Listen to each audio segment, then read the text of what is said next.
बिस्मिल्लाहिर्रहमानिर्रहीम। आज के लेक्चर में हम बात करेंगे सैल्वेज पाथवे ऑफ पायरिमिडीन के बारे में। पिछले लेक्चर में हमने प्यूरिन के पाथवे को डिस्कस किया था कि प्यूरिन में सैल्वेजिंग किस तरह होती है। तो सैल्वेज हम कह सकते हैं सैल्वेज रिपेयर करना, ठीक है। तो जिस तरह हमने डिनोवो पाथवे को डिस्कस किया था, इसी तरह हम सैल्वेज पाथवे की बात करते हैं कि सैल्वेज का क्या मतलब होता है। सैल्वेज को हम कहते हैं यानी कि किसी भी चीज़ को रिपेयर करना। आसान अल्फाज में अगर आपने याद रखना है तो सैल्वेज का मतलब है रिपेयर। तो similar to purines, pyrimidines are also recovered from the derivatives intermediate of nucleic acids such as DNA and RNA।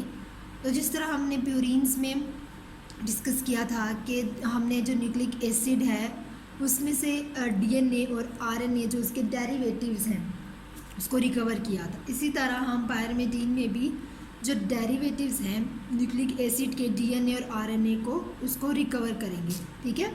तो the recoveries of pyrimidines are catalysed by the enzyme pyrimidine phosphoribosyl transferase. अब यहाँ पे क्या होता है कि जो recovery है पायरिमिडीन्स की वो एक एंजाइम की मदद से होती है और इस एंजाइम का नाम है पायरिमिडीन फॉस्फोराइबोजाइल ट्रांसफेरेज। इस एंजाइम की मदद से वो रिकवरी जो है वो मुमकिन होती है। अब यहाँ पे क्या है कि ये यूटिलाइज़ करता है PRPP को as the source of ribose 5 phosphate. इसके अलावा जो सैल्वेज है पायरिमिडीन की ये इतनी ज़्यादा सिग्निफिकेंट नहीं है जितनी कि हम प्यूरिन्स की बात करते हैं। Only 30% of pyrimidine nucleotides are provided by the salvage pathway. तकरीबन 30% जो पायरिमिडीन न्यूक्लियोटाइड्स हैं वो हम कहते हैं कि सैल्वेज पाथवे प्रोवाइड करता है। Pyrimidine salvage occurs at level of nucleosides rather than free bases। जिस तरह हम बात करते हैं कि सैल्वेज में फ्री बेसिस जो है वो कन्वर्ट होती हैं न्यूक्लियोटाइड्स में, तो पायरिमिडीन में क्या है कि कहाँ पे अकर होती है न्यूक्लियोसाइड पे रेदर देन फ्री बेसिस। तो ये अकर होती है न्यूक्लियोसाइड्स पर। न्यूक्लियोसाइड्स और न्यूक्लियोटाइड्स का तो आपको पता ही है कि न्यूक्लियोटाइड्स और न्यूक्लियोसाइड्स में क्या फ़र्क है। Pyrimidine bases can be salvaged but the process is very slow। pyrimidine की जो बेसिस हैं वो सैल्वेज तो हो सकती हैं लेकिन ये जो प्रोसेस है ये बहुत ज़्यादा स्लो होता है, ठीक है। तो अब हम देख लेते हैं कि इसका जो पाथवे है वो किस तरह जो है किस तरह इसमें कौन सी चीज़ें इन्वॉल्व है, कौन से एंजाइम्स जो हैं वो इन्वॉल्व होते हैं।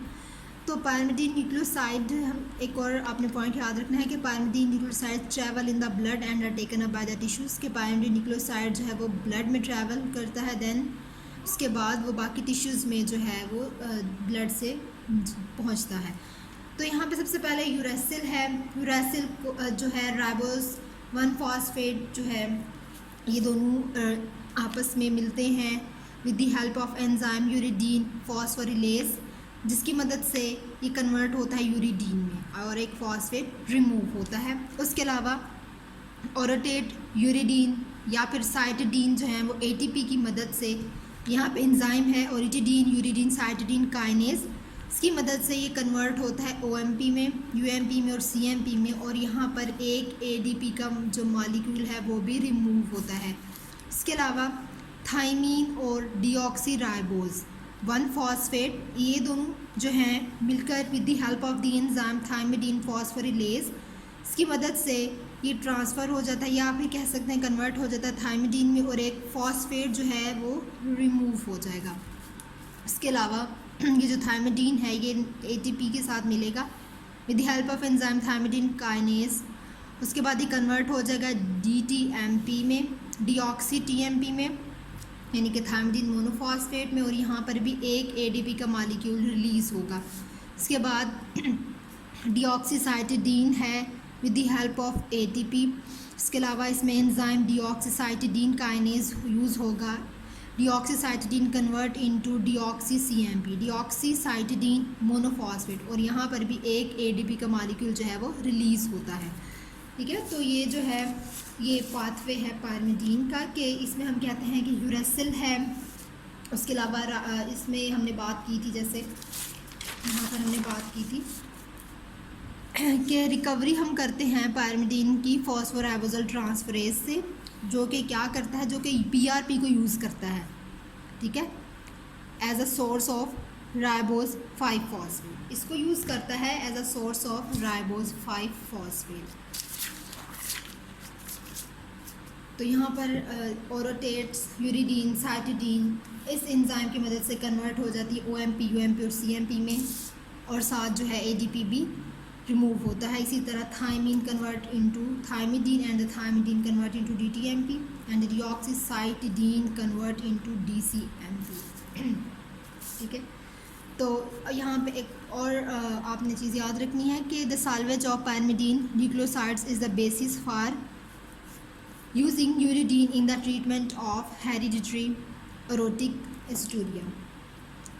अब ये एरोटिक एसिडोरिया जो है ये कब आता है? ये एक बीमारी है कि ये जो यूरिडीन है, ये जो यूरिडीन जिसकी हमने बात की थी, अगर तो इसकी डेफिशिएंसी हो जाती है तो ये क्या करते हैं, तो जब इसकी डेफिशिएंसी हो जाती है उसके नतीजे में एरोटिक एसिडोरिया जो है ये काज होता है कि यूरिडीन जो है ये क्या काम कर रहा है, ये ट्रीटमेंट करता है इसका, लेकिन अगर इसकी डेफिशिएंसी हो जाती है तो उसकी वजह से एरोटिक एसिडोरिया बनता है। यानी कि हम कहते हैं कि जब इसकी डेफिशिएंसी हो जाती है, यानी कि किसी भी एंजाइम की अगर डेफिशिएंसी हो जाती है तो एरोटिक एसिडोरिया हो जाता है। तो जैसे कि अगर यूरियन होता है तो यूरियन में एरोटिक एसिड की जो है वो एक्सक्रीशन होना शुरू हो जाती है। यूरिन में साथ एरोटिक एसिड जो है उसकी भी एक्सक्रीशन स्टार्ट हो जाती है। ठीक है, तो उसकी और वो कब स्टार्ट होती है? जब किसी भी एंजाइम की जो है डेफिशिएंसी हो जाती है, और उस बीमारी को कि यूरिन में जो है एरोटिक एसिड जो है साथ एक्सक्रीट हो रहा है उसको हम कहते हैं एरोटिक एसिडेरिया।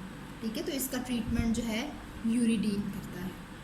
तो ये जो था ये है पायरिडीन सैल्वेज पाथवे। तो हमने जो है न्यूक्लिक एसिड मेटाबॉलिज्म कंप्लीट कर लिया। इसमें हमने उसके प्यूरिन और पायरिडीन सिंथेसिस जो है दोनों पाथवेज, डिनोवो सिंथेसिस और जो है सैल्वेजिंग पाथवे, उन दोनों से हमने देख लिया है कि प्यूरिन की सिंथेसिस कैसे होती है और पायरिडीन की सिंथेसिस कैसे होती है।